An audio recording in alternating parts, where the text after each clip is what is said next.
Assalamualaikum warahmatullahi wabarakatuh. Perkenalkan saya Farisa Jasmiana dari NPM 227000009. Kali ini saya akan menjelaskan peta masalah dan juga peta konsep terkait case 5, yaitu low back pain and osteoporosis. Baik, yang pertama-tama saya akan menjelaskan peta masalahnya terlebih dahulu.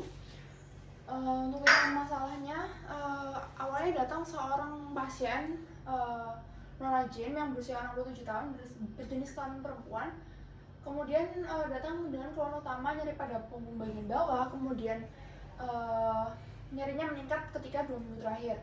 Selanjutnya untuk postur tubuhnya bungkuk, sulit berdiri atau berjalan tanpa tongkat, serta pasien juga sulit untuk membungkuk. Kemudian untuk riwayat kebiasaannya, pasien kurang mengonsumsi susu dan paparan sinar pada hari. Untuk riwayat sosialnya, pasien tersebut ibu rumah tangga.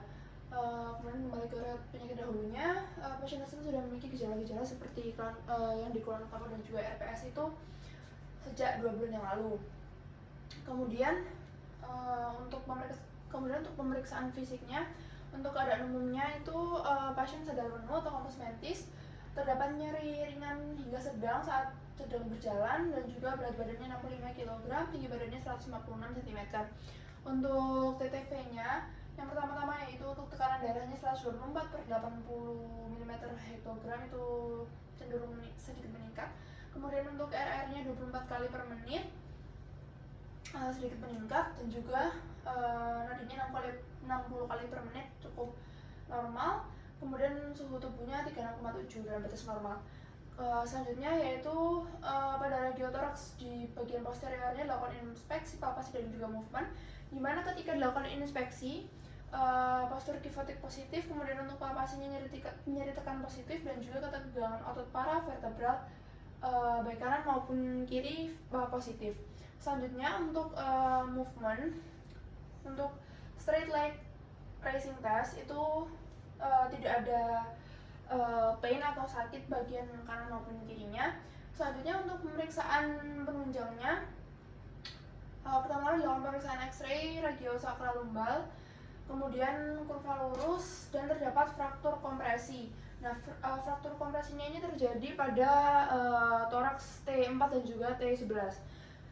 Selanjutnya untuk pemeriksaan densitometri atau DEXA, itu T-score-nya untuk lumbosakral itu min 3,1, kemudian untuk sepertiga radius distalnya min 3,4, dan juga kolom femurnya min 2,7, serta interpretasinya osteoporosis. Nah, dari anamnesis, kemudian pemeriksaan fisik, dan juga pemeriksaan penunjang tersebut, maka pasien tersebut didiagnosis mengalami nyeri punggung akibat fraktur kompresi yang disebabkan oleh osteoporosis. Baik, kemudian untuk tata laksananya, untuk farmakologinya bisa diberikan obat antiinflamasi non-steroid NSAID. Kemudian untuk suplementasinya bisa diberikan kalsium dan vitamin D serta bifosfonat per oral. Kemudian untuk non farmakologinya dianjurkan untuk menjalani terapi fisik 3 kali seminggu selama 2 bulan. Kemudian dilakukan penggunaan TLSO dan juga latihan otot punggung. Selanjutnya diberikan edukasi terkait posisi tubuh yang tepat untuk mencegah terjadinya jatuh. Juga bisa diedukasi kepada pasien agar berhati-hati dalam pemilihan sandal, sepatu, dan juga tempat-tempat yang licin. Baik, selanjutnya yang akan saya bahas di sini itu menjelaskan peta konsepnya. Pertama-tama yang akan saya bahas itu adalah vertebra dan juga pelvis. Nah, vertebra berarti tulang belakang, dan juga pelvis berarti tulang panggul.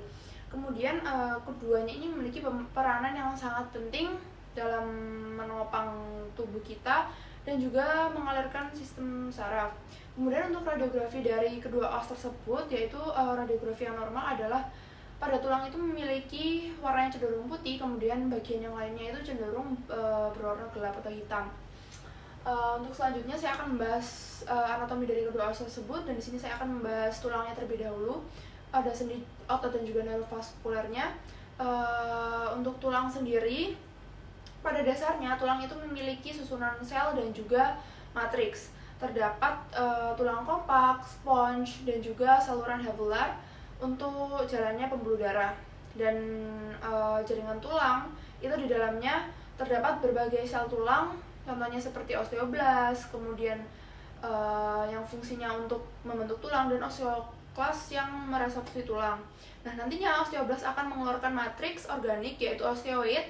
Kemudian ketika bertemu dengan vitamin D dan juga fosfat bahkan kalsium, nantinya si osteoid nanti itu akan mengeras hingga membentuk matriks. Seperti yang kita ketahui di sini, vitamin D, fosfat, dan juga kalsium itu berperan penting bagi tulang. Nah, homeostasis dari vitamin D, fosfat, dan juga kalsium yaitu pertama-tama untuk kalsium sendiri itu homeostasis kalsium itu proses untuk menarik kalsium dari sumber makanan dan untuk mengusahakan perubahan yang jelas dari konsentrasi kalsium dalam cairan ekstrasel. Untuk mekanisme homeostasis kalsiumnya sendiri itu memerlukan aksi dari 3 hormon. Yang pertama adalah hormon paratiroid atau PTH, selanjutnya kalsitriol, dan juga kalsitronin.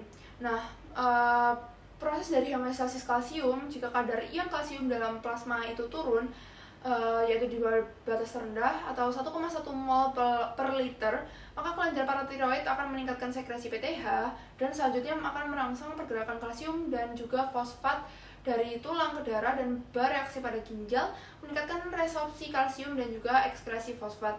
Aksi dari kedua PTH yang penting pada ginjal selanjutnya adalah untuk merangsang pembentukan 1,25 OH, dan kalsitriol itu bekerja pada usus untuk meningkatkan penyerapan kalsium serta ikut berperan dalam aksi PTH pada tulang dan juga ginjal.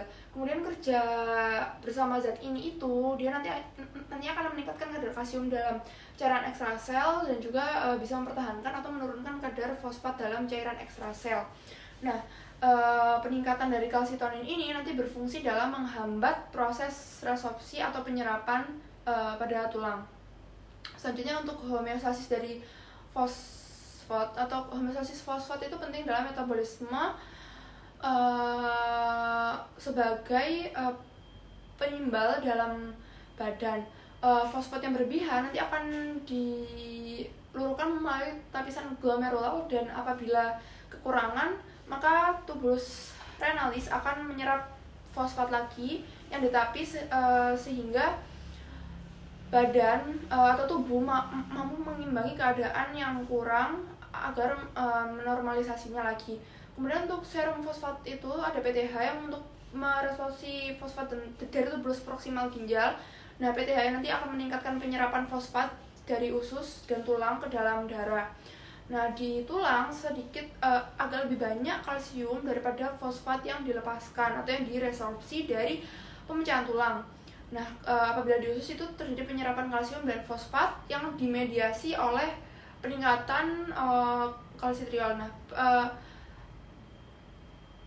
kalsitriol seperti halnya kalsium. Kemudian hasil pelepasan PTH itu nanti akan penurunan sedikit dalam konsentrasi serumnya fosfat.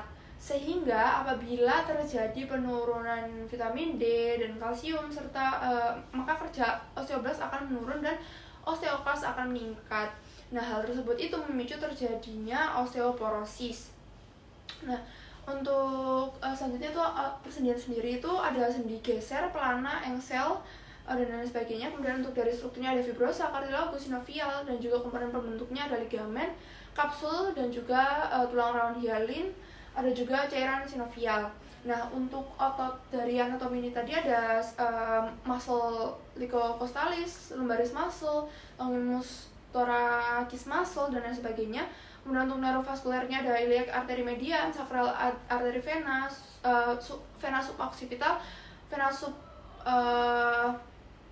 subcostalis, nervus hypogastrik, dan lain sebagainya. Untuk osteoporosis sendiri itu ada bermacam-macam. Ada osteoporosis primer dan juga sekunder. Yang mana untuk osteoporosis primer itu ada tipe 1 dan tipe 2. Yang untuk tipe 1-nya itu pasca menopause, dan juga tipe 2 adalah senilis yang terjadi karena penuaan. Untuk osteoporosis sekunder itu terjadi karena penyakit defisiensi atau obat yang mendasari kekeroposan tulang.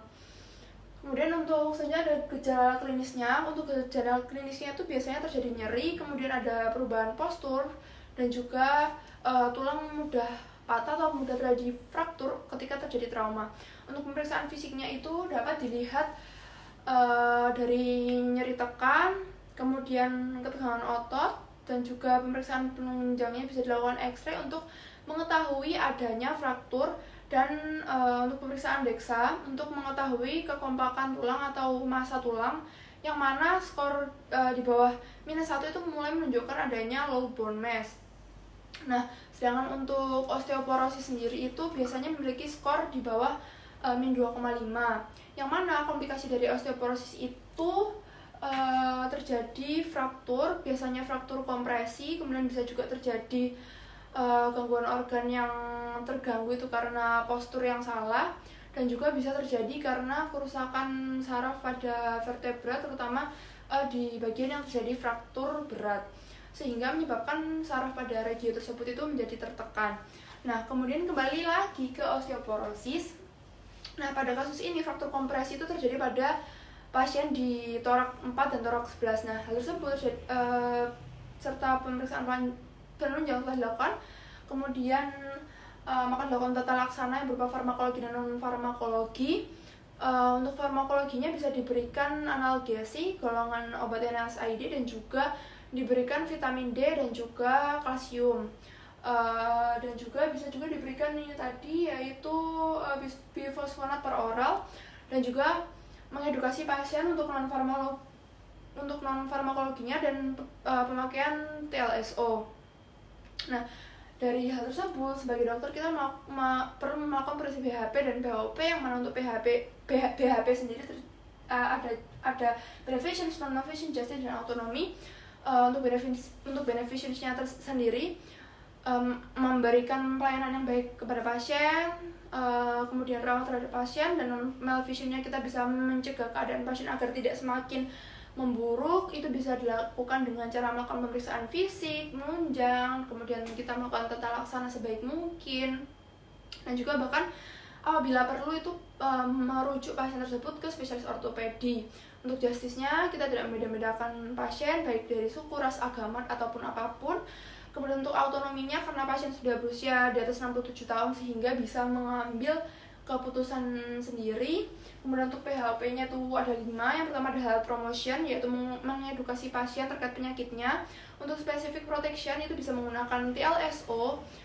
Dengan cara early diagnosis and prompt treatment-nya kita bisa melakukan pemeriksaan dan tata laksana. Kemudian disability limitation bisa membatasi gerakan pasien agar tidak memicu fraktur, dan juga menghindari jalanan yang licin agar dan juga menjaga postur tubuh. Serta rehabilitation-nya rutin melakukan tata laksana dan rajin kontrol ke dokter, dan bila perlu merujuk ke spesialis ortopedi atau spesialis bedah. Mungkin sekian penjelasan dari saya. Mohon maaf apabila terdapat kesalahan. Wassalamualaikum warahmatullahi wabarakatuh. Terima kasih.